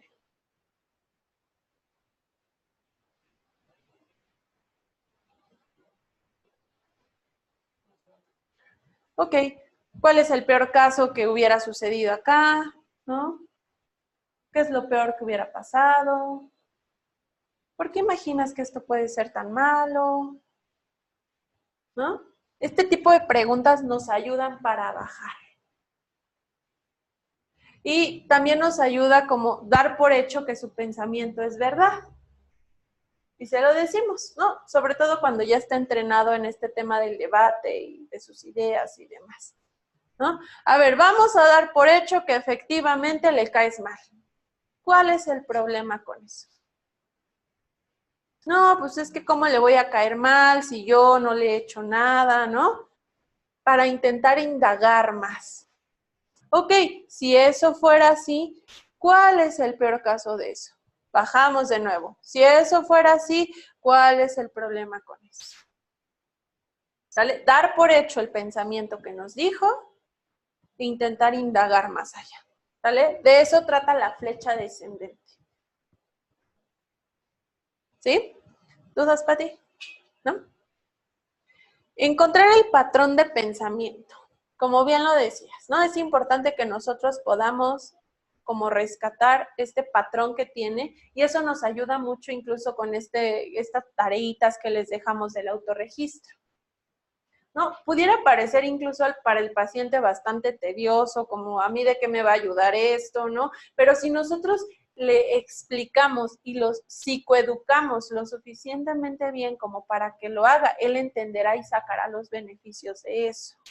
¿Por qué? Porque nosotros necesitamos encontrar el patrón del pensamiento que tiene y él también necesita hacerlo. Y sobre todo cuando no está del todo consciente cuáles son sus pensamientos, ¿no? El autorregistro es como algo súper básico, ¿no? Pero al final es muy importante. Porque como les decía, de la misma situación pensamos cosas. Digo, de diferentes situaciones pensamos el mismo pensamiento. Entonces, eso les ayuda bastante. Identificamos los pensamientos automáticos en situaciones donde se presenta gran malestar. Es importante que los autorregistros los hagamos únicamente cuando sentimos un grado de emoción bastante alto, ¿no? Al menos para los fines de la terapia. Identificar si estos pensamientos corresponden consistentemente a alguna de las categorías de las creencias centrales, ¿no? Justo como esto. Perdón, Pati. ¿No? Si alguno de los pensamientos se parece a esto, bueno, pues valdría la pena que nosotros se lo expliquemos. Oye, fíjate que en tus autorregistros he notado que hay mucho de esto. ¿Tú qué piensas? ¿No? ¿Acaso será?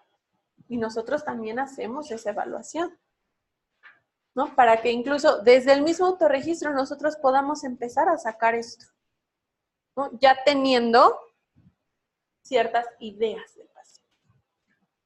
El tercero, bueno, pues es formularios, que como les he repetido en esta clase bastantes veces, ¿no?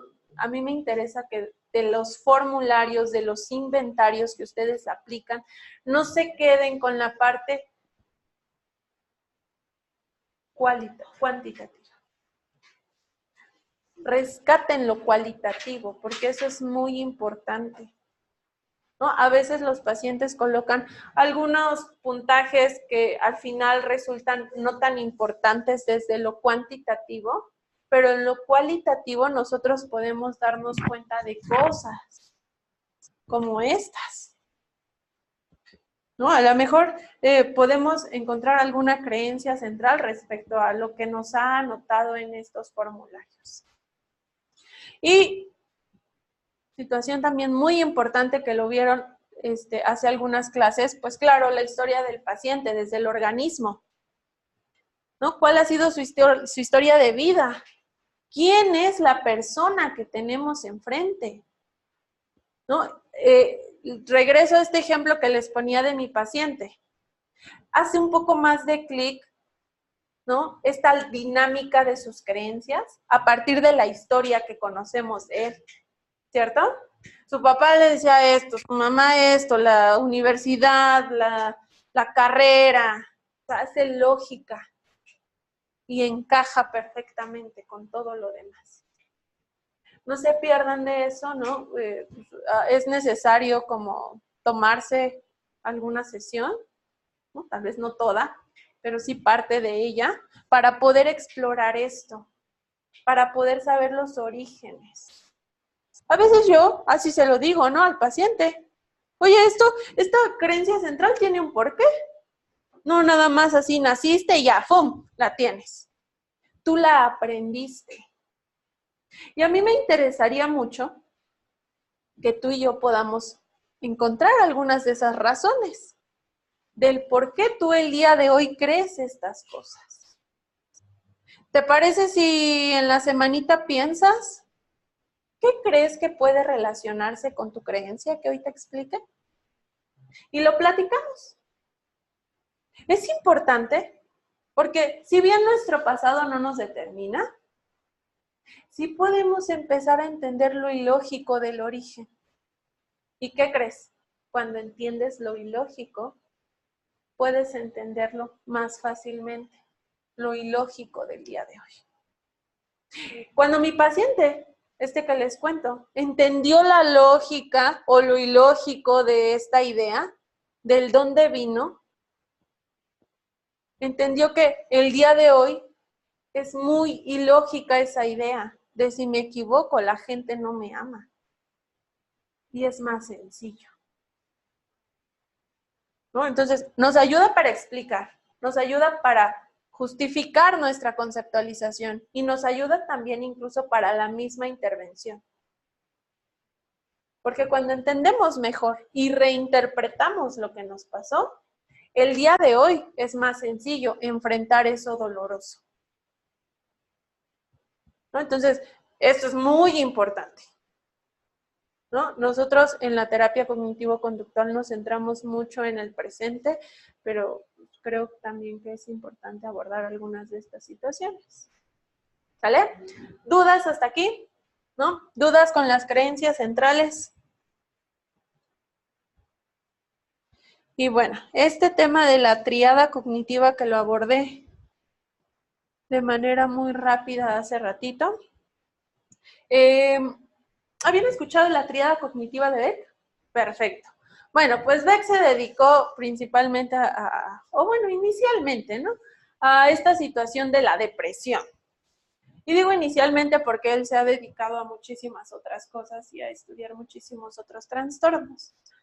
Con respecto a la tríada cognitiva y a esta situación de la depresión, nosotros en las creencias centrales, en las creencias intermedias, no debemos perder de vista incluso estas mismas preguntas que podemos hacerle al paciente para rescatar esto.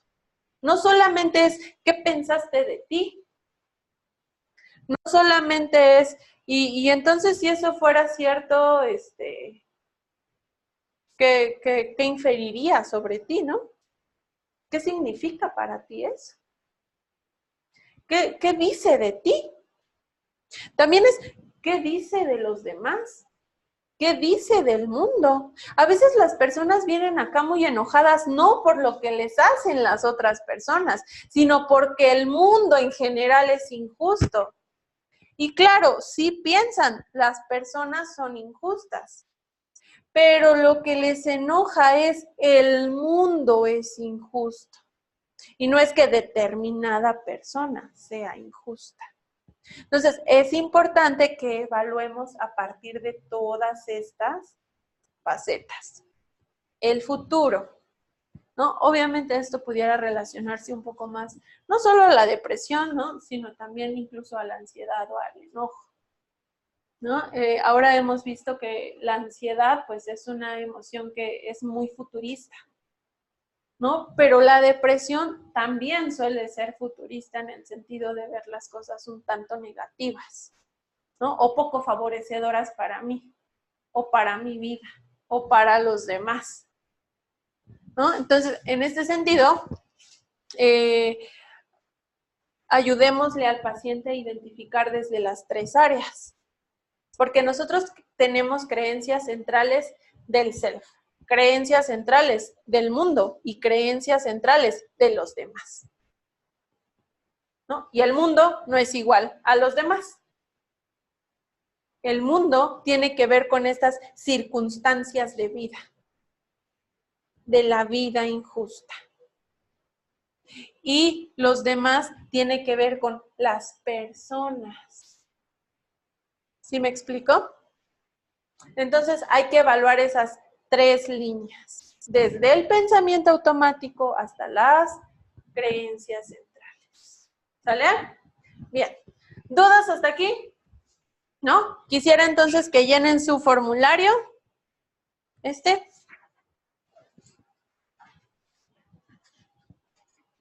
Intenten hacerlo para ustedes.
¿Listo? ¿Sí? Perfecto. ¿Tuvieron algunas un poquito más llenas? ¿No? ¿Están igual? Sí. Ok. Por acá, Carlos. Yo, por una, la de posibilidades a mano y deseable. Ok. Ok, ok. ¿Qué tanto crees que coincide contigo? Pues ahora ya no tanto. Ah, perfecto. Muy bien. ¿Qué pasa? Ahorita me quedo con una. Ok, excelente. Muy bien. Ere. Yo igual tuve, bueno, la despreciable no tengo ninguna, en la imposibilidad será no tengo 3 y en la inclusión tengo 2.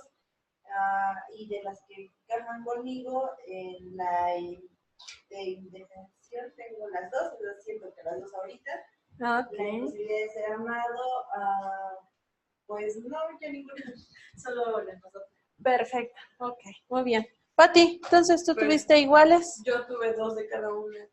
Ok, ok. Bueno, entonces creo que pudieras estar un poquito más equilibrada, ¿no? Habría que indagar más, Sí. ¿verdad? Porque sí está un poquito extraño, así tan equilibrado. Muy bien. Karen. Y en la de indefensión, nada más. Ok, bien. Probablemente algunas cosas que te generan ansiedad, pues, se puedan relacionar un poquito con eso, ¿no? Bien. Bueno, pues,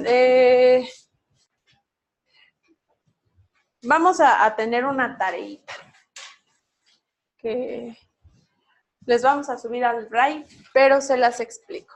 Van a tener que contestar estas preguntitas. ¿Ustedes han tenido algún momento en el que de verdad se hayan sentido con un malestar emocional muy, muy, muy intenso? ¿Cuál de sus creencias centrales creen que se activó justo en ese momento de malestar emocional intenso? ¿Esas creencias eran específicas de la situación que te ocurrió o son generalizables a otras situaciones que has tenido? ¿Cuáles fueron algunas de las suposiciones que tuviste en este momento? En ese momento. Tiene mucho que ver con las creencias centrales esta pregunta. Las suposiciones vendrían siendo estas. Las creencias centrales, las intermedias. ¿Cómo enfrentaste esta creencia? Esa tiene que ver con estrategia de afrontamiento. ¿Utilizaste estrategia de afrontamiento sana o no sana? Es decir, ¿te ayudó o no te ayudó para cumplir la meta que querías? ¿Por cuánto tiempo mantuviste esa creencia en tu mente? ¿Duró mucho tiempo? ¿Únicamente en la situación? ¿Se activó muy intensa? ¿Qué tanto grado de credibilidad le diste? Eso también sería importante que lo tenga. ¿Cuánto tardaste en recuperarte? O sea, ¿cuánto tiempo pasó para que te estabilizaras? Y bueno, esa va a ser la tareita. Yo agradezco mucho su atención y su colaboración y sobre todo la confianza de compartirnos algunas cosas que tienen que ver con ustedes. Pero antes de irse me gustaría escuchar un poco los comentarios que tienen sobre la clase, sobre lo que vimos el día de hoy, qué aprendieron, qué se llevan, qué piensan. Pues es algo que ya había visto en la universidad, pero lo vimos así como pasadita. Okay. O sea, ya conocía los números, pero me gustó muchísimo la forma en la que te explicaste. Okay. Y aprendí muchísimo. Perfecto, qué bueno. De todos modos, cualquier duda que tengan, ¿no? A veces ya ahí en la mera hora ¿no? En la mera hora de la hora, surgen dudas y bueno, pues con todo el gusto del mundo ahí estaré para apoyar. ¿Vale? Sí, Pati. Pues sí, a mí también me gustó cómo lo explicaste, pero siento que me confundí un poco al principio, como que me confundía entre los ejemplos y luego cuando ellos daban su ejemplo, como que me perdía. Okay. En la parte de que cuando estábamos en las crisis intermedias, que dijiste una como funcional y ahora cámbialo, lo que no fue funcional, ahí fue donde me perdí un poco. Pero estuvo bien. Ok, perfecto. Bien. Gracias, Pati. Eren. Pues yo le entendí un poquito más en la lectura, como que sí le entendí, pero ya que con ejemplos y todos y los míos, pues ya yo más olvidé. Ok, perfecto. ¿Qué te llevas de la clase de hoy? Bueno, pues eso de las ideas las ideas intermedias, era lo que yo no lo había captado muy bien, que me decía, como que es lo mismo, pero ya lo entendí mejor.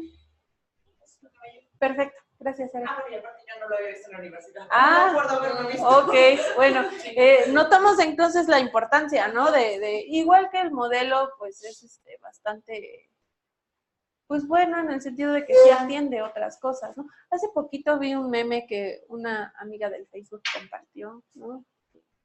Casi le pongo me enojan.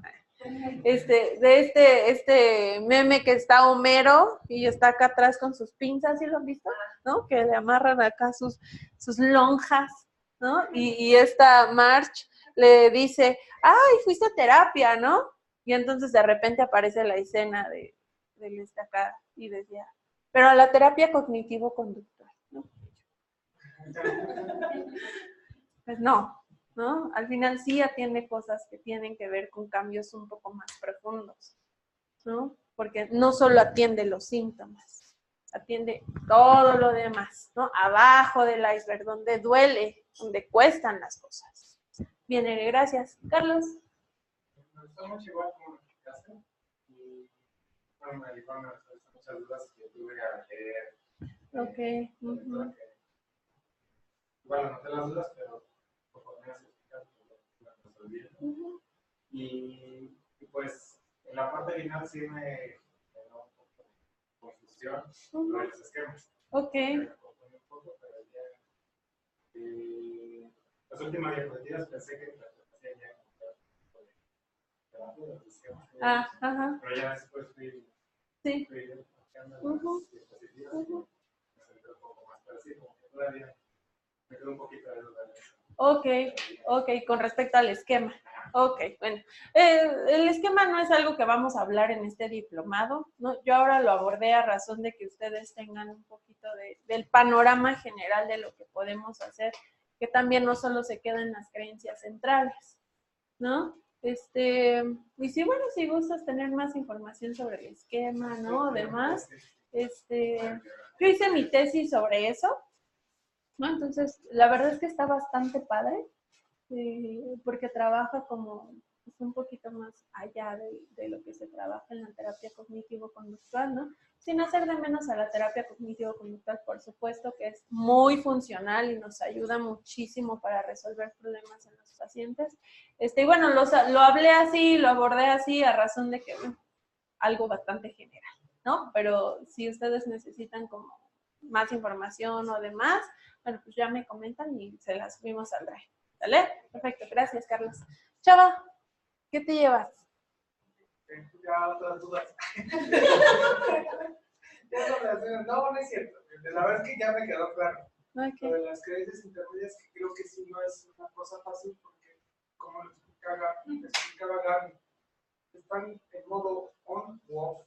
Entonces, poderlas detectar y poderlas sacar es muy complicado. Creo que llegas más fácil con estas frases a las creencias centrales que a estas intermedias. Pero sí, muchas gracias. Sí, a veces las creencias intermedias suelen ser más difíciles de encontrar que las centrales, ¿no? Porque no las verbalizan los pacientes. No las encontramos de manera muy sencilla y a veces están activas, a veces no. Entonces hay que estar bastante atentos a eso. Sí, yo sí, si quieras compartirnos estos esquemas. Sí, sí, claro.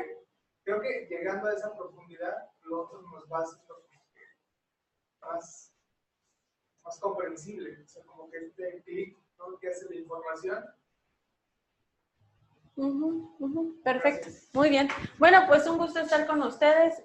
Cualquier cosa de todos modos nos estaremos viendo en todas las clases, ¿no? Que tengan una bonita tarde. Les subimos la tarea. La siguiente clase, bueno, pues la siguiente semana no hay clase a razón de la Semana Santa. Se la pasen muy bien. Seguro les subiré otra tareita y yo creo que el doctor Arturo me pedirá subir otra, ¿no? Entonces, ahí estén pendientes del resto. ¿De acuerdo? Bonita noche. Gracias.